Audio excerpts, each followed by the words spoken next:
Agenda Nacional por la defensa de los atributos de soberanía de la nación dominicana y del derecho de los nuestros a un futuro mejor en un proceso de desarrollo. Producido por el arquitecto Leopoldo Espaillat Nanita. Saludos, pueblo dominicano. Esta es otra edición de su programa Agenda Nacional. Les habla Leopoldo Espaillat Nanita y les llega a través de este multimedio de Teleradio América, Canal 45 UHF, Canal 62 del Telecable Nacional, Canal 45 de varios sistemas de cable en el área metropolitana del Distrito Nacional. Y sobre todo por Radio Chiseta, Podcasting Nacional, de 330 amplitud modulada. Para poder llevar adelante esta tarea, pues contamos como siempre con el apoyo de nuestro amigo y colaborador, el licenciado Roger Orlando Piña. Buenos días, Roger. Muy bueno lo hayas tenido, ¿eh? Bueno, o lo tengas. Vamos a ver qué tan buenos están. Tú y todos nuestros teleradio oyentes. La agenda nacional, nuestra agenda nacional para hoy, que volvemos a nuestro formato de agrupar por las temáticas ahora los titulares a los que hacemos referencia en nuestra agenda y que componen lo que es nuestra agenda. Los temas de ayer y de hoy jueves 3 de mayo. El precio de combustibles. En referencia a eso, el Nacional dice que el petróleo Brent se sitúa a 27,85. El Última Hora dice, la Esperanza mantiene perforaciones, ofrecen asistencia de exploración de petróleo. Si me permite. Sí, cómo no.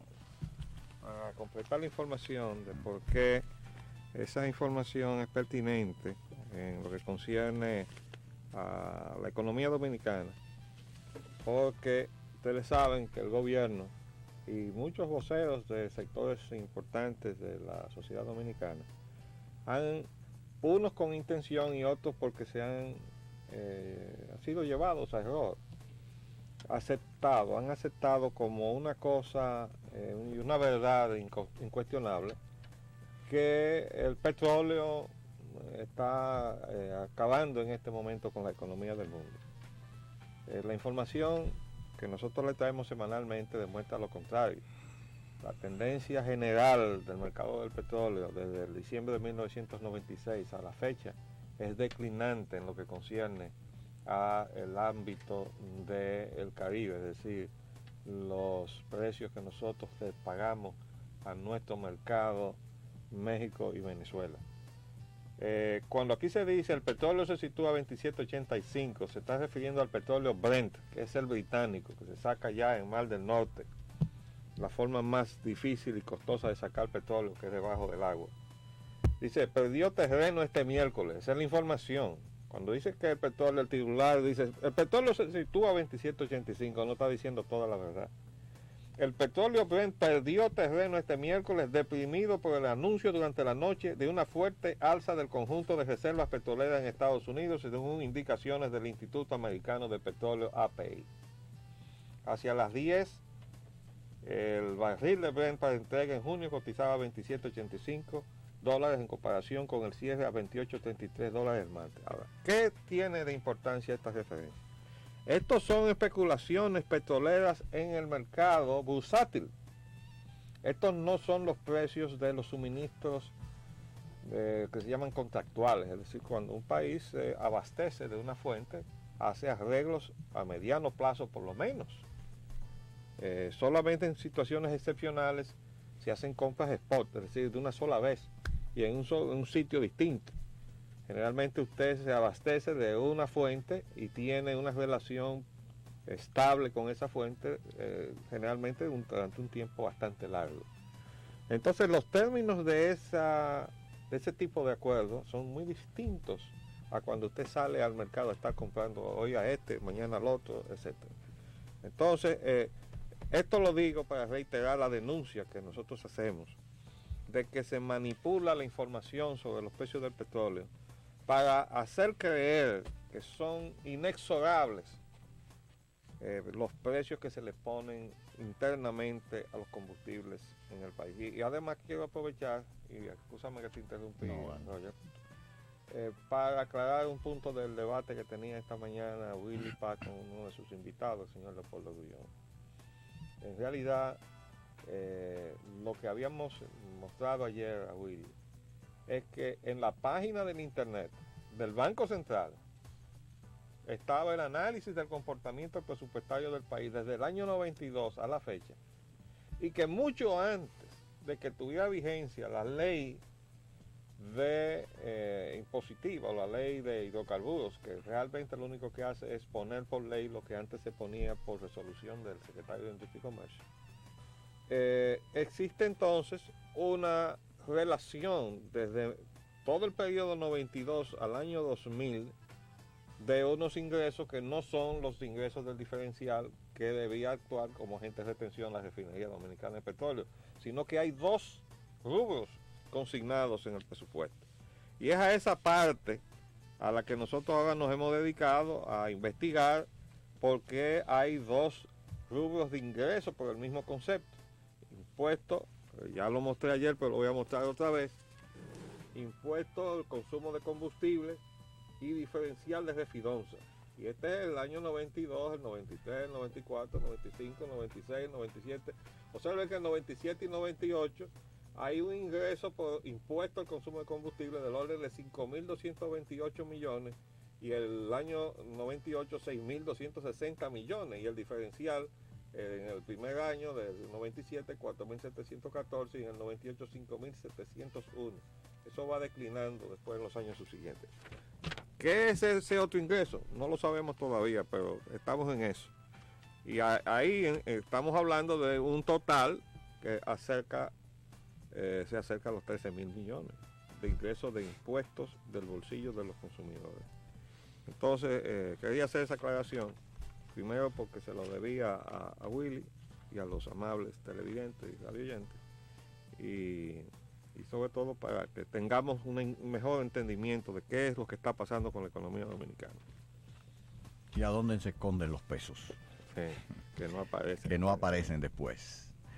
Bueno, queridos multimedianos, aquí continuamos entonces, ahora seguimos con el tema internacional. Dice que el Listín Diario... No, perdón, hay aquí una referencia a unas perforaciones que se están haciendo en el país. Sí, lo leí. De última hora, la Esperanza mantiene perforaciones.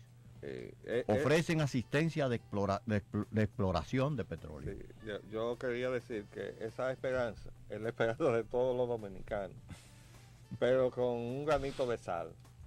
Y es que yo sostengo que dentro de la forma en que se ejecuta la prospección, que significa la exploración petrolera o de otro tipo de yacimiento minero en la República Dominicana, con el derecho a explotación, lo que hacemos los dominicanos es que cuando aparece algo ya deja de ser nuestro.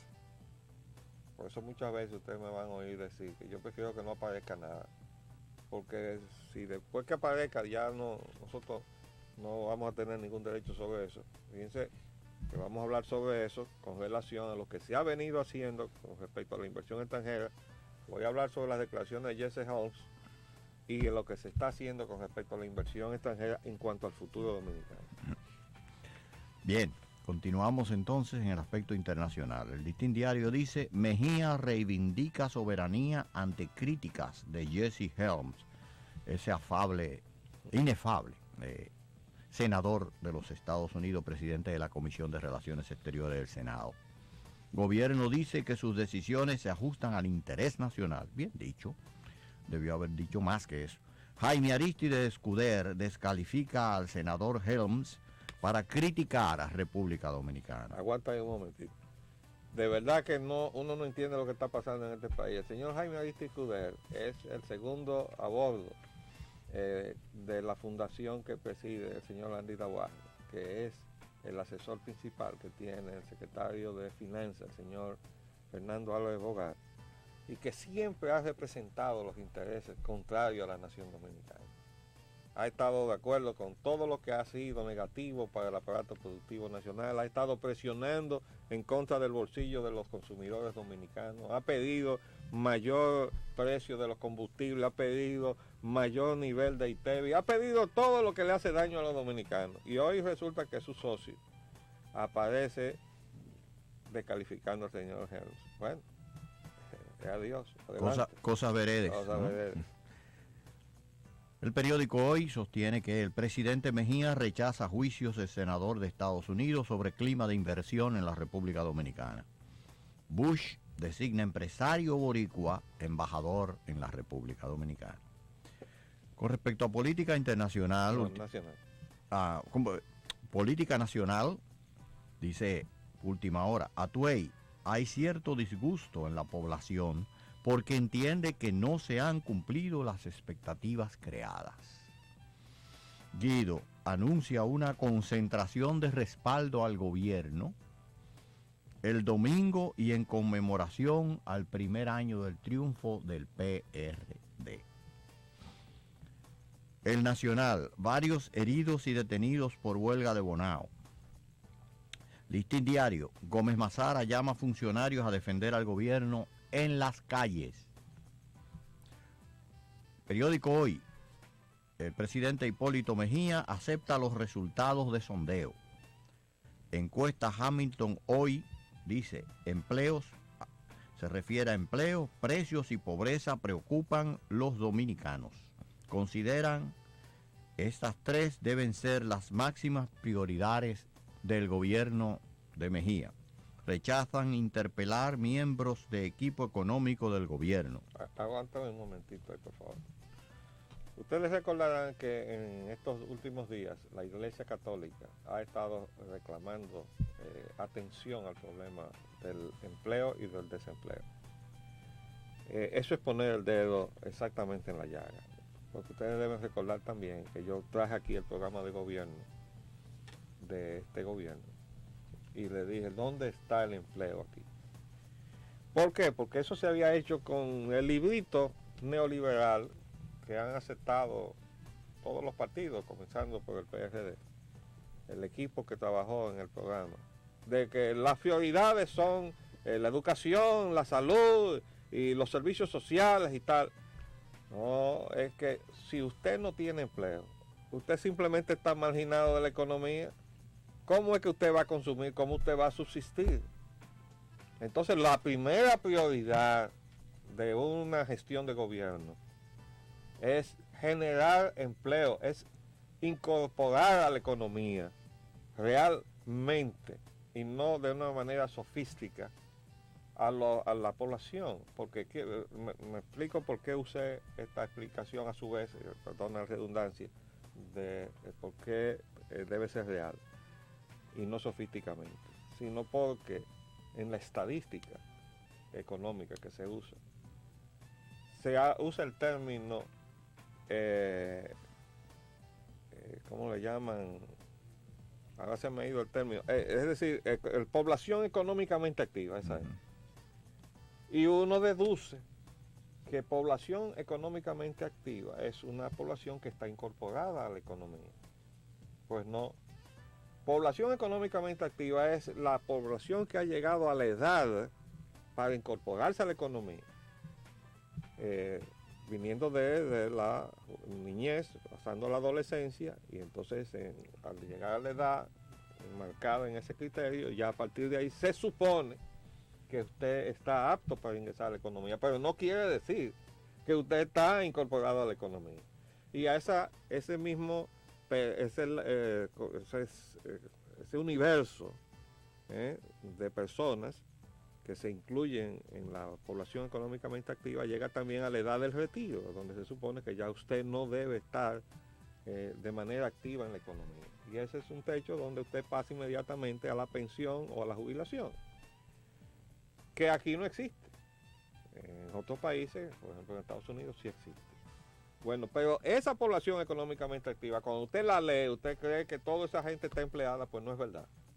Esas son la gente que deberían estar empleados y la mayor parte de ellos no lo están. Quiere decir que la misma forma de titular los rubros de la estadística económica es para engañar. Y eso es lo que nosotros tenemos que entender, que se nos trata de engañar por todas las formas habidas y por haber. Y nosotros tenemos que poner nuestras prioridades, el pueblo dominicano, para eso está este programa, para que el pueblo entienda qué es lo que tiene que reclamarle a aquellos que están parcelados en distintos partidos políticos, que les reclamen a sus partidos sus verdaderas prioridades. La prioridad es la generación de empleo, y no estoy hablando de irse a discutir o a pelear por los pocos empleos que tiene la administración pública. Estoy hablando de los empleos que genera la economía, que es otra cosa, incluyendo la oportunidad de cada uno de los ciudadanos del país de convertirse él mismo en dueño de su destino, es decir, dueño de su negocio, que debe tener la puerta abierta para poder hacer eso. Y de eso se trata. Ahora, eso no es lo que está sucediendo en la República Dominicana. Aquí tenemos una economía que la analizaremos ya con más detalle en otro momento. Sí, porque también parte del sofisma consiste en, aunque yo estoy seguro que lo determinan en los hacedores de política, en los organismos que manejan la política económica del país, no publican nunca el índice de desempleo, que debe ser de continua y permanente publicación de información. Claro. El índice de desempleo, y hay otros indicadores en la economía que ahora no vamos a mencionar, que también son los que rigen, los que le dan verdaderamente una información y una como el costo de la vida. Sí, el costo de la vida, el índice del consumidor, el índice de venta de los mayoristas, de los minoristas, etcétera, etcétera. Ahí es que se sabe realmente cómo se está moviendo la economía y cómo se bate el cobre. Familiar, que correcto, es de los rubros de prioridad para el hogar. Y esos no se publican, eso nadie los conoce ahora mismo, sino lo que les da la gana de publicar. En el Nacional dice, después de la concentración que ha anunciado el Partido Revolucionario Dominicano por boca del consultor jurídico del Poder Ejecutivo para el domingo, viene entonces en el Nacional un titular que dice: varios heridos y detenidos en huelga en Bonao. El Listín Diario dice: Gómez Mazara llama a funcionarios a defender el gobierno en las calles. En el Hoy dice: Hipólito acepta los resultados del sondeo. Encuestas Hamilton Hoy, empleo, precio, pobreza. Bueno, rechazan interpelar miembros de equipo económico del gobierno. Hay que decir que eso fue una propuesta del PLD, y entonces, desde luego, lo rechazó el PLD y se inhibió el Partido Reformista Social Cristiano. Yo creo que esa propuesta debió salir del propio PLD. O sea, debieron ser esas inquietudes provenir de la bancada del PRD, cuestionarse a sí mismo. Claro. Pero, autocrítica, ¿no? Que es un procedimiento en política muy eficaz para dar una imagen de fortaleza política. No, más que imagen. Sí. Para que sea una realidad. Desde luego, con ese Congreso que está ahí, eso no va a ser realidad. Por eso hay que cambiarlo. Bueno. Entonces tenemos que, en el grupo de Economía Nacional, el Última Hora se refiere a Fernando Álvarez Bogart. Gobierno debe buscar recursos externos, él insiste, es el hombre de los bonos, vía Dawaje. No hay una política oficial efectiva para explicar a la gente lo que está ocurriendo. Estoy de acuerdo, ese es Atuey de Camp que lo dice. El presidente del Partido Revolucionario Dominicano. Economistas dicen Helm está mal informado. No, yo no lo creo. Todo eso fue intencional de parte de él, y eso fue su arrogancia por sus concepciones de tipo político y económico que ese señor tiene en su cabeza, que son muy atrasadas del paleontolítico político. En el Nacional afirma aumentan recaudaciones fiscales durante el mes de abril. Eso es Álvaro Bogart. Ajá. Ese flamante señor secretario de Estado de Finanzas. El Siglo. Comerciantes no perciben mejoría en la economía. Sus ventas se han reducido entre un 25% y un 40%. El periódico Hoy. Importadores reducen sus pedidos al exterior. El Listín Diario. La ley de hidrocarburos genera 2.789 millones. Bueno. Firmas holandesas se interesan por la concesión de puertos. La autovía requiere 400 millones para terminar. Yo quisiera hacer una pequeña observación ahí entre las firmas holandesas.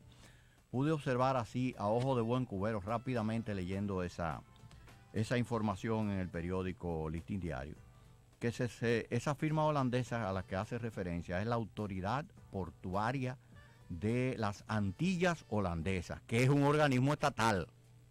Óigase bien, un organismo estatal que aspira y pretende dirigir y operar y explotar los puertos dominicanos. Entonces vamos a, como hemos dicho siempre, ceder, ¿verdad?, el patrimonio del Estado Dominicano a otro Estado, en este caso a Holanda, porque las Antillas Holandesas siguen siendo posesión autónoma. El patrimonio, porque no solamente es una lesión económica, la soberanía, sino es el control de los puertos, que es un ámbito de soberanía.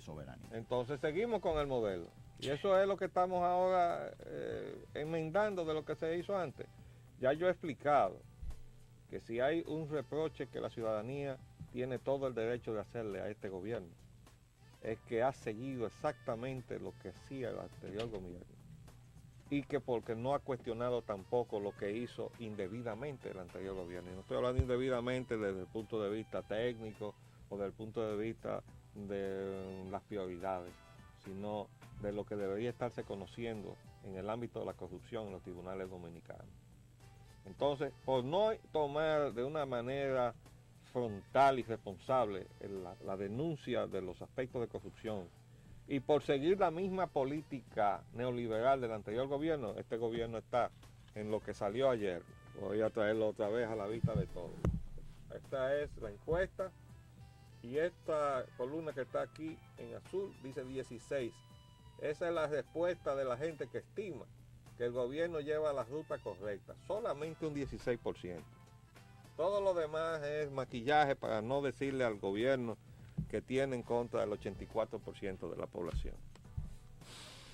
Bueno, continuamos con los temas de nuestra agenda. Autovía, se refiere a la autovía del Este, requiere 400 millones para terminarla. Eso está detenida. Está detenida, está parada. La empresa HIT inicia trabajos de rehabilitación del puerto de Jaina. Eso es el grupo privado. Pero la pregunta que nosotros hacemos es ¿cuándo aprobó el Congreso Nacional eso? Ese contrato. ¿Y cómo es posible? ¿Y en qué términos? Que haya aparecido hoy en la prensa la información de que se han iniciado esos trabajos sin que eso haya contado con la aprobación congresional. ¿Dónde está el respeto al Estado de Derecho de parte de este gobierno? Y al señor director de la Autoridad Portuaria Dominicana, le queremos advertir desde este programa y desde esta tribuna de la opinión de los dominicanos, que si él viola la ley, dicen las disposiciones de la ley que él ahora mismo está pasando por encima, es decir, la que le va a reclamar responsabilidad después, que los funcionarios que violen la Constitución y las leyes con sus actos tendrán que responder personalmente. Entonces, que tome nota de que mañana, para que no se queje y que no diga que nadie lo advirtió, él va a tener que responder. Él, amén de que el contrato tenga que ser impugnado o que tenga que ser llevado a donde sea, o que sea encubierto como han sido encubiertos los contratos que firmó el anterior gobierno por la Suprema Corte de Justicia de este país y otros tribunales. Pero el pueblo dominicano no se va a tragar nada de eso. Y un día se va a empatar la cuenta. Con todos. Y no estoy propugnando por soluciones violentas. Estoy hablando de que los mecanismos de la democracia nos van a permitir, Dios mediante, lo que han logrado los venezolanos. Hacer su revolución pacífica. Claro, tienen un líder que ha encabezado ese movimiento. En su momento también fue cabeza de un movimiento de insurrección militar, pero Venezuela ha logrado hacer un barrido de toda esa, de ese detritus que tenía la política venezolana, que era el Partido Acción Democrática, que representa el señor Carlos Andrés Pérez, y los copellanos, que en un momento dado se confabularon para tratar de detener a Chávez y no pudieron. Y yo le pido a Dios que nos dé a los dominicanos la posibilidad de hacer aquí un barrido semejante para que los dominicanos podamos respirar. Así mismo. Y que podamos dejarle a nuestros hijos y nuestros descendientes un futuro mejor. Amén. Plan de obras. El periódico hoy titula que dice no hay consenso del proyecto Manabao. Esa es una declaración de un legislador. El Siglo dice... Bueno, más abajo, perdón, salta a la línea de abajo. Sí.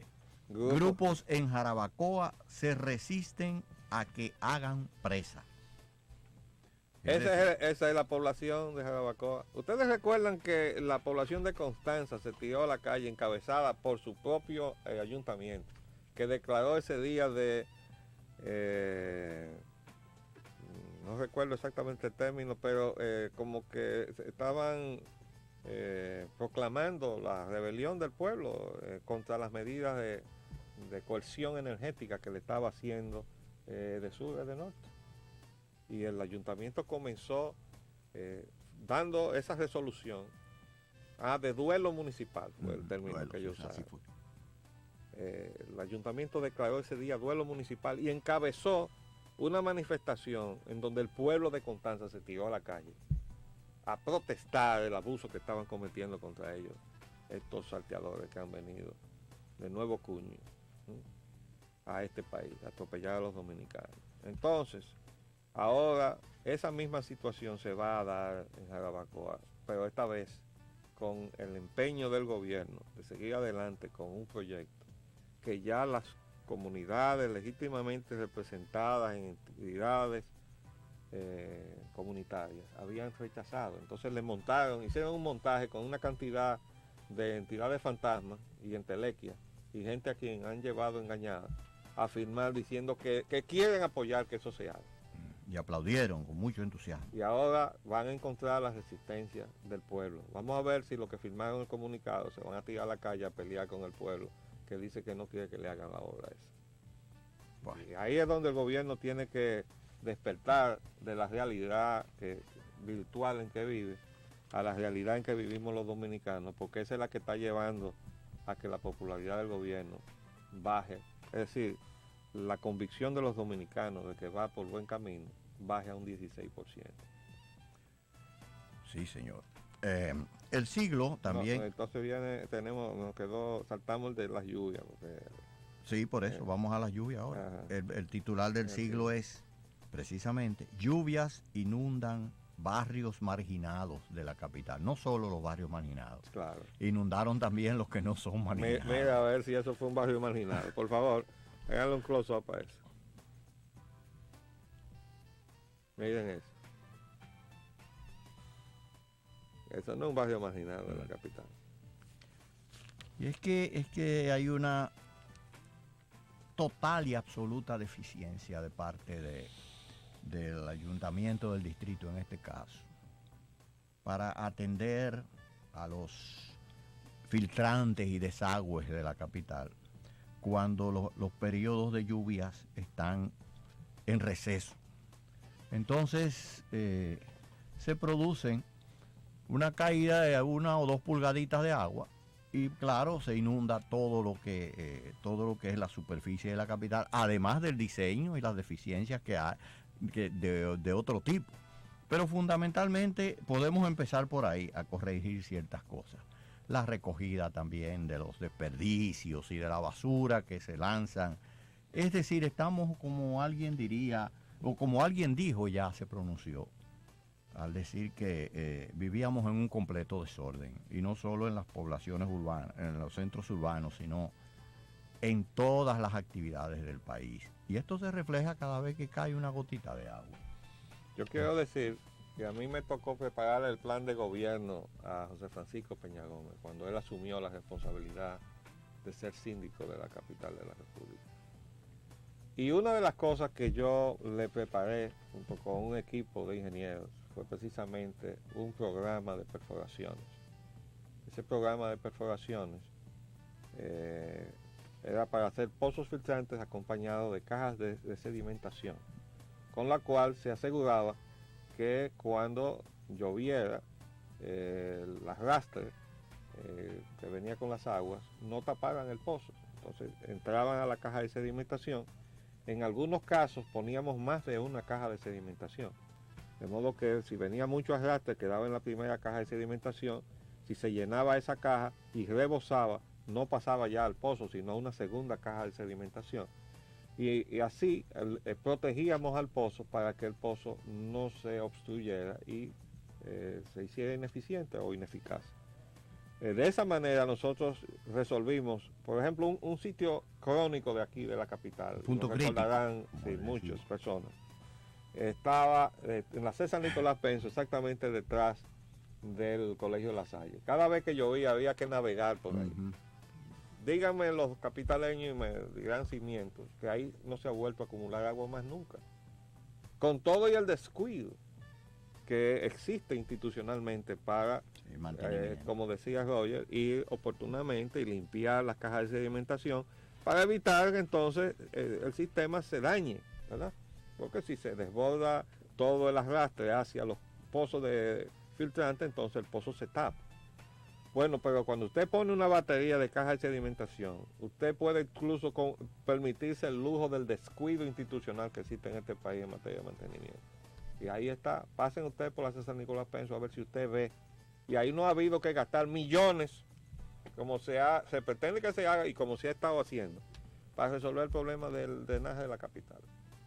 Esa es la forma más eficiente. Y recuerdo como ahora, que quien me convenció de que esa solución era buena es el actual director de la casa, el amigo Julio Suero Majancini, que diseñó para mi firma en un proyecto privado en Bonao el sistema de drenaje. Y él me dijo, lo más adecuado es hacer pozo filtrante, porque eso lo que hace es que reinyecta en el subsuelo el agua que el proceso de urbanización impermeabiliza. Es decir, ¿qué es lo que es la urbanización?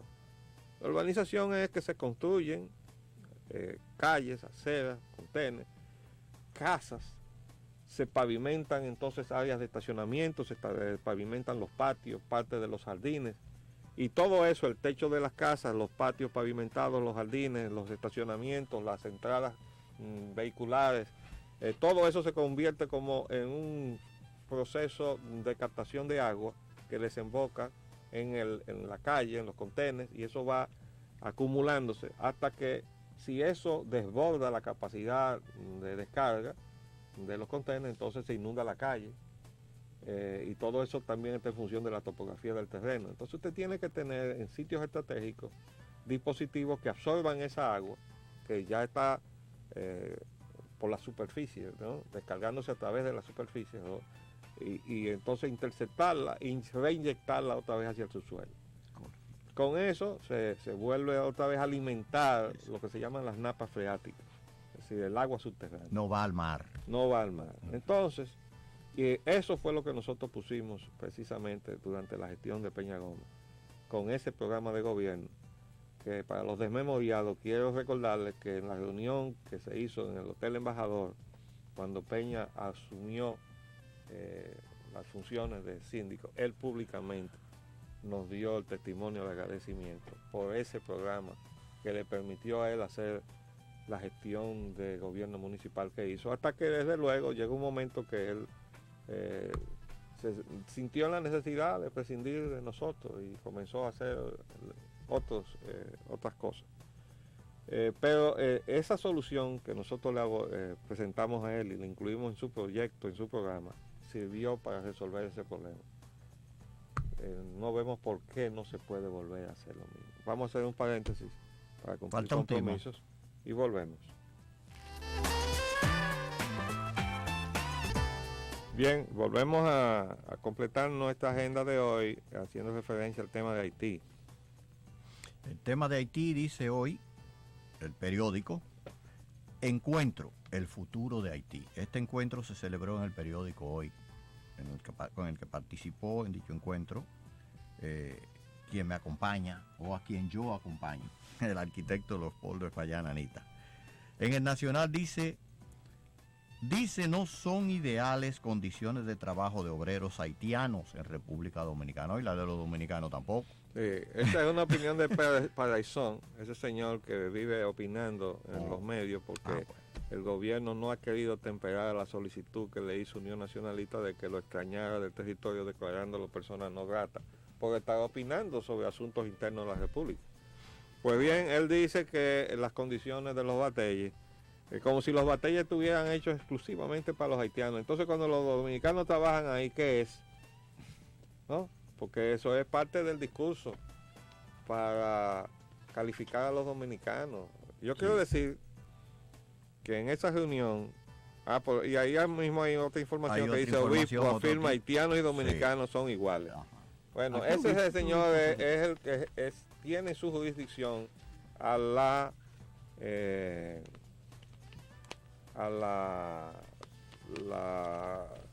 ¿cómo le llaman? No es la diócesis, sino es el programa que tiene la Iglesia Católica, la pastoral haitiana, en República Dominicana, que nosotros hemos cuestionado de por qué la pastoral haitiana está aquí. La pastoral haitiana debe estar allá, en Haití.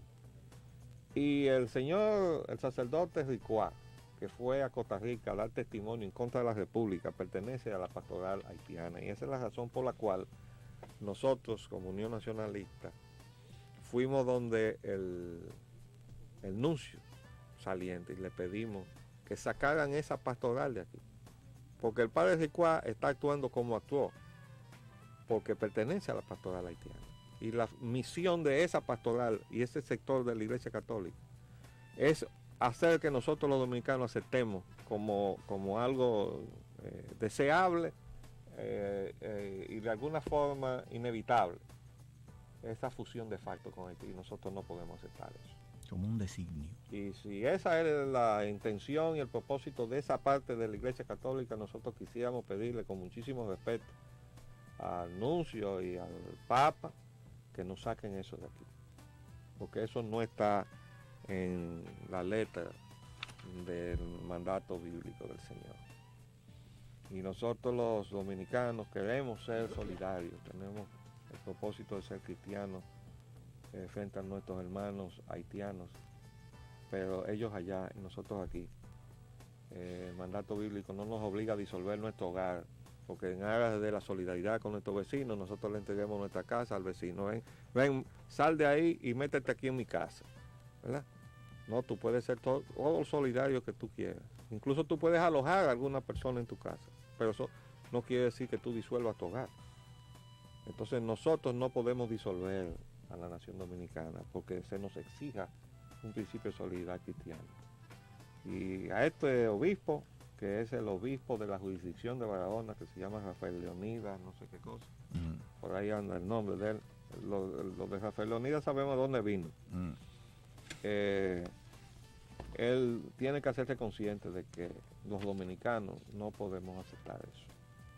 Y en cuanto a esa invitación que nos hizo el periódico, que agradecemos, allí se invitó también a la historiadora Muquien Adriana Sanz, que como todo el mundo sabe, preside Iniciativa Democrática, que es un programa financiado por la AID a cargo de la Universidad Católica Madre y Maestra, y que por tanto es un fondo que se distribuye en una serie de organizaciones que aquí se ha dado en llamar recientemente ONGs, organizaciones no gubernamentales.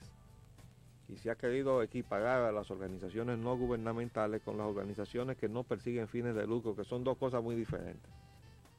De acuerdo a la ley ejecutiva 520, que viene desde la primera ocupación norteamericana y que se asimiló a la ley dominicana como ley 520, para entidades que no persiguen fines de lucro. Durante muchos años se acogieron a ellos verdaderas entidades que no han perseguido fines de lucro, como han sido los patronatos contra el cáncer, la Asociación de la Rehabilitación, en fin, contra la lepra, de los ciegos, toda una serie de entidades que han hecho una loable labor de ayuda a los dominicanos que han tenido la desgracia de tener alguna o de necesitar alguno de esos servicios. Pero de un tiempo a esta parte han surgido una multiplicidad de nuevas entidades, algunas, o buena parte de ellas encabezadas por ex izquierdistas que afugaron hace tiempo de sus ideas. Y entonces están financiados por fondos de la AID, de acuerdo con la ley 4701, que es un calco de la ley norteamericana, calcada, se lo puedo asegurar, porque tengo la ley norteamericana y tengo la dominicana, y yo cotejé la traducción. Es exactamente una traducción con pelos y señales de la ley norteamericana. Y de acuerdo con la ley 4701, la ley dominicana, todo el que recibe fondos extranjeros para intervenir en el quehacer de la vida social dominicana o política, es un agente extranjero y tiene que registrarse como agente extranjero. O de lo contrario, tendrá que recibir las sanciones que establece esa ley. Entonces aquí hay una multiplicidad de ONGs que no son entidades sin fines de lucro, sino que persiguen lucro y que además actúan como firmas consultoras económicas. Y están pegados. Y de otra naturaleza. Sí, están pegados de los fondos de las iniciativas democráticas, pero están recibiendo fondos de otro lado y sí persiguen lucro y reciben lucro. Y entonces ahora están peleando y disgustados porque se ha querido decantar entre una cosa y la otra. Y yo creo que eso no es tan difícil, sino que los funcionarios encargados de aplicar la legislación tienen sencillamente que decir: usted no es una organización sin fines de lucro, usted es una ONG, que significa que no es gubernamental, pero el hecho de que no sea gubernamental no quiere decir que usted no persiga fines de lucro. De modo que es tan simple como eso. Y aquí hay una serie de firmas consultoras que aparecen un día como entidades sin fines de lucro y en otros días resulta que son entidades que están trabajando por una remuneración, por un pago, ¿verdad? De modo que nosotros necesitamos realmente despejar el ambiente y poner a cada quien en su sitio para que podamos saber en qué estamos. Bueno, de todos modos, la historiadora Muquien San es la que preside ese fondo de iniciativa democrática y fue la invitada junto con nosotros a esta tertulia sobre los problemas de Haití. Nosotros lo que dijimos allí fundamentalmente, y se lo vamos a decir muy brevemente, es que en este momento, independientemente de que Aristide, el señor que está sentado ahí, es enemigo de los dominicanos, y lo ha demostrado muchas veces, lo importante no es Aristide, lo importante es el contexto dentro del cual se está moviendo la suerte de la República Dominicana y la de Haití. Todo lo que ha sucedido y lo que está sucediendo no es ni siquiera ya la voluntad de los haitianos, sino que un grupo de naciones que no quieren la inmigración haitiana, comenzando por los Estados Unidos, siguiendo por Francia y después por Canadá, o al revés, decidieron proclamarse los amigos de Haití durante la crisis del año 90 y después en el año 94. Los amigos de Haití. En esa época tenían también el apoyo de Carlos Andrés Pérez, que era presidente de Venezuela. Y entonces ellos decidieron bloquear a Haití, pero el bloqueo era para que las yolas haitianas no llegaran a la Florida.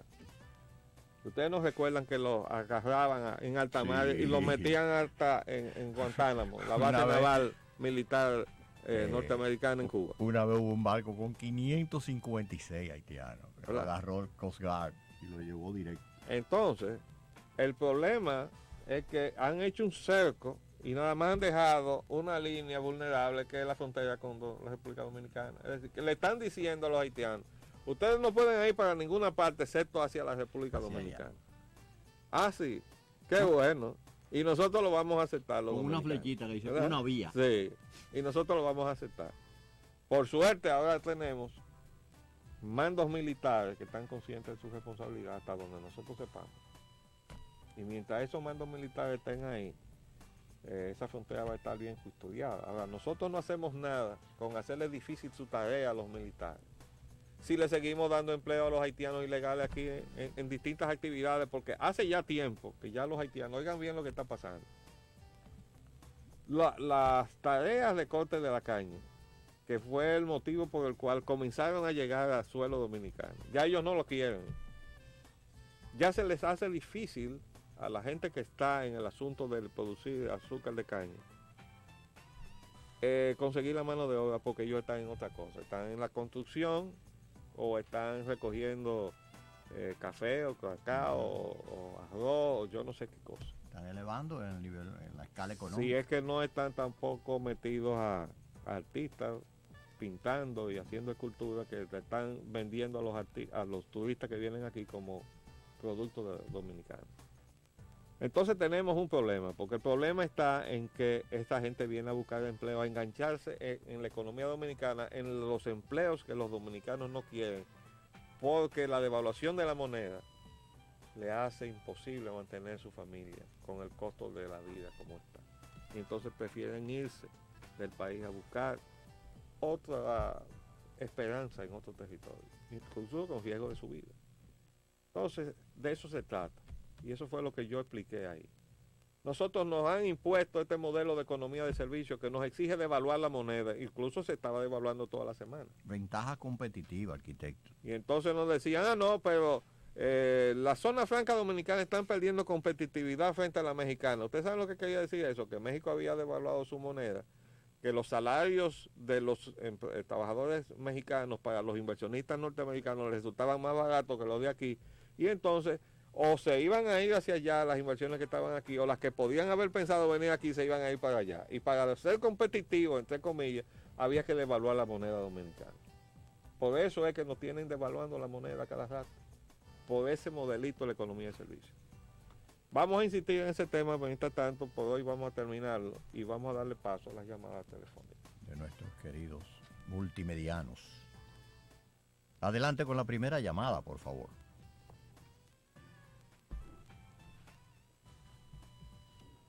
Adelante. Sí, buenos días. Buenos días. Sí, le habla Germán Espinal de Villaconsuelo. Amigo Espinal, adelante. Sí, yo soy un dirigente del Partido Revolucionario Dominicano. Adelante. Sí, nosotros le estamos pidiendo al secretario de Salud Pública, a Sol de Vida, porque por favor, cancele el director de Malaria Dominicana, que se encuentra ahí en la avenida Duarte, que es un dirigente del PLD, que es un señor que gana 38,000 pesos. Nosotros, los de esa zona, nosotros que dimos la bienvenida para ganarla a Hipólito Mejía, le pedimos al presidente de la República que ya que el secretario no lo quiere cancelar, que lo cancele él, por favor, que hay más de 10 empleados ahí en esa independencia. Bueno, muchas gracias. Bueno, yo creo que usted está en la tarea de buscarle empleo a los PRDistas, a costa de los que no son PRDistas. Ya yo dije ayer que este que está aquí es coautor, si se quiere.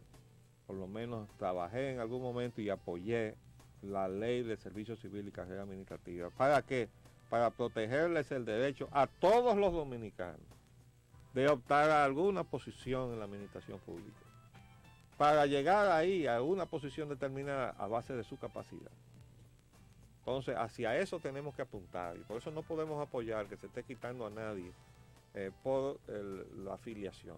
Y así mismo protegimos a los PRDistas entonces cuando eran los PLDistas que lo estaban quitando.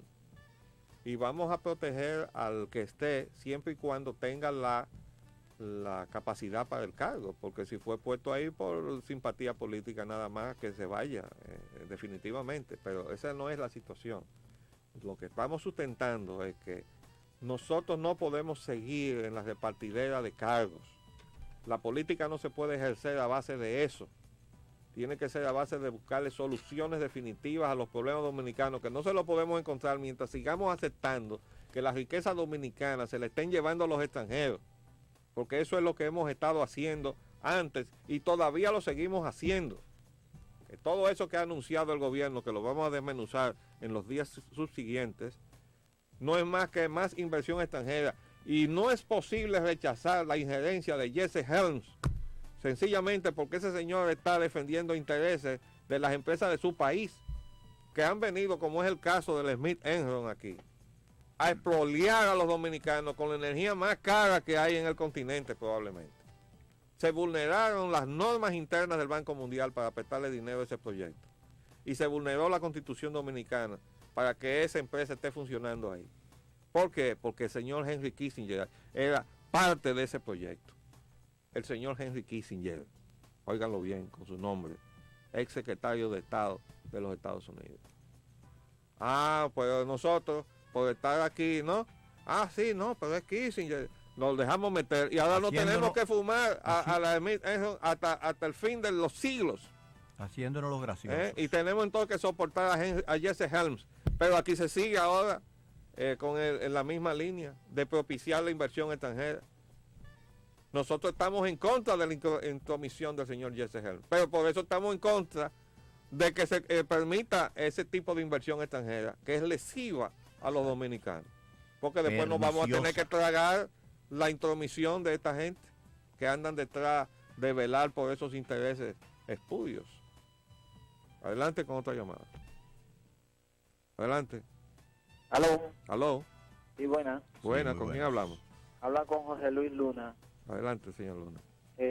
Primero quiero felicitarlo por ese programa tan importante, porque necesitamos voces como esa que sepan defender al pueblo, porque nuestros servidores públicos no nos defienden. Eso es seguro. Muchas gracias. Adelante. Adelante. Aló, buenos días, distinguidos panelistas. Yo quería, por favor, arquitecto, que usted haga una diferencia en lo que es la economía de servicio y la economía de producción. Está el Logroño. Para servirle. ¿Cómo estás? Muy bien. Que siempre se ha mencionado mucho lo que es economía de servicio, pero tal vez bueno hacer la diferencia entre lo que es la economía de producción y la de servicio. Pues bien, la economía de producción fundamentalmente está constituida por todas las empresas nacionales, fundamentalmente, que están dirigidas hacia satisfacer las necesidades del aparato productivo nacional, pero también han tenido de un tiempo a esta parte como manifestación de la inversión extranjera en ese aparato productivo de capital extranjero para que lo que producen esas empresas en zonas francas, en parques industriales de zonas francas, en lugar de ir dirigido al mercado interno, que somos todos nosotros, vaya dirigido hacia la exportación. Y entonces a eso es lo que se le ha dado en llamar economía de servicios, porque lo que se ha propugnado es darle cabida, sustituir el énfasis que tenía antes, el propósito de satisfacer las necesidades del pueblo dominicano, lo que se llama el mercado interno, por un proyecto de exportación que va a cumplir, a satisfacer las necesidades a sabe Dios qué país y a sabe Dios qué ciudadano de qué nacionalidad. Entonces nosotros estamos dejando, los dominicanos, que se nos desplace de ser el centro de la economía por un modelo económico que nos está empobreciendo, porque lo único que está buscando de nosotros es la mano de obra devaluada y hambreada. Para servir a otra Por eso economía. es que nosotros cada vez estamos más pobres.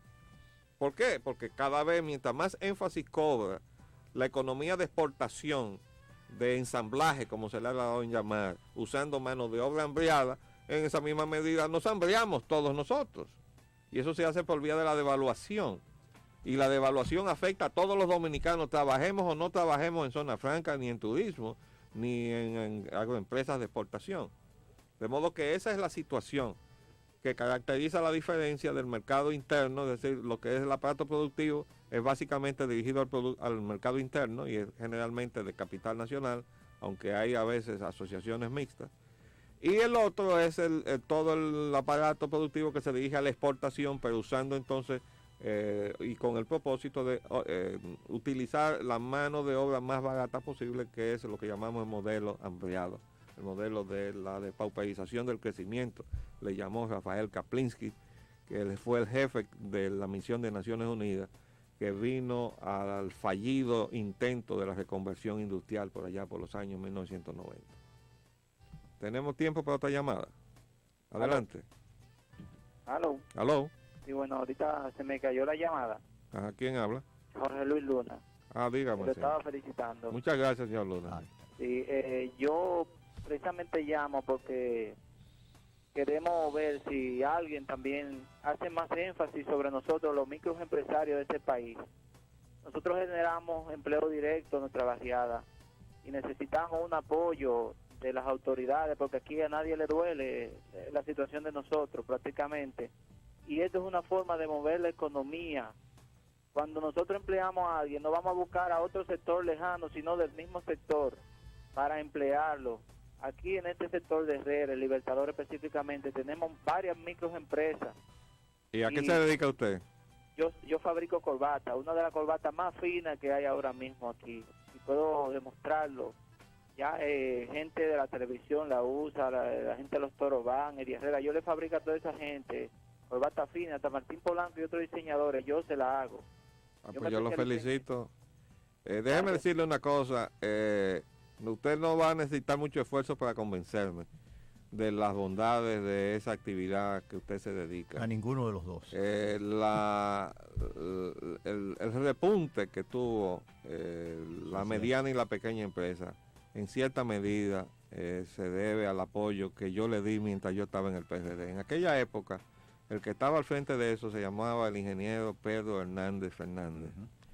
Y él recibió el apoyo que yo le pude dar a través de la influencia que yo tenía sobre don Antonio Guzmán, a quien convencí del mérito que tenía ese sector de la economía. Por eso usted ve que a partir de entonces, y fue a partir del gobierno de don Antonio Guzmán, se le fue dando un espacio a las representaciones de la mediana y la pequeña empresa.